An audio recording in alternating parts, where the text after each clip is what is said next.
Il-Kap Nazzjonalista Adrian Delia infexxi attakka l-Gvern dwar il-politika tiegħu tal-enerġija. Fl-laqa politika fil-każin nazzjonalista ta' Ħal Tarxien, Delia ddikjara li l-proġett li wettaq il-Gvern meta qeleb mill-heavy fuel oil għall-gass u sorsi oħra notfa ta' enerġija huwa wieħed ta' enerġija maħmuġa. Kien il-proġett tal-iktar enerġija maħmuġa. Iżda fl-istess ġimgħa li l-Kap Nazzjonalista għamel din id-dikjarazzjoni, ex-uffiċjal fl-aħħar Gvern Nazzjonalista ftaħar f'gazzetta lokali bil-powerstations tal-heavy fuel oil fil-Marsa f'Delimara.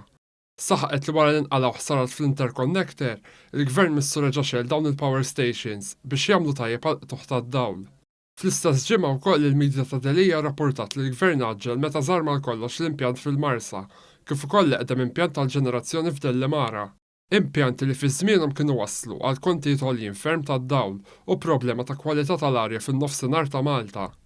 Ir-residenti f'din il-parti tal-pajjiż kienu kollhom ukoll jaffaċċjaw il-problema ta' trap iswed fim nifsejhom u fuq il-bjut ta' djarhom. Filwaqt li qtuħ fil-provista tal-elettriku għal Maltin u l-Awċin kollha kienet saret l-ordni tal-ġurnata. B'differenza, il-proġett ta' Gvern Laburista wassal għal kontijiet orħos, arja aktar nadifa u sigurtà fil-provista. Qabel Delia tkellem il-President tas-sezzjoni tal-Kunsillera Nazzjonalisti li nfex f'attakk fuq il-proġett ta' Housing Affordabbli li nida l-Gvern fil-jum tas-Sibt. Proġett li se jara mal-118 familja jkollhom saqaf fuq rashom. B'mod surreali, iddikjara wkoll li l-Gvern qed inaqqas il-fondi għall-kunsilli lokali meta l-budget għal din is-sena kompla jżid l-investiment fil-kunsilli lokali, anke bil-proġett ta' toroq fl-ibliet u l-irħula Maltin li l-ispiża tagħhom tabba biha l-Gvern.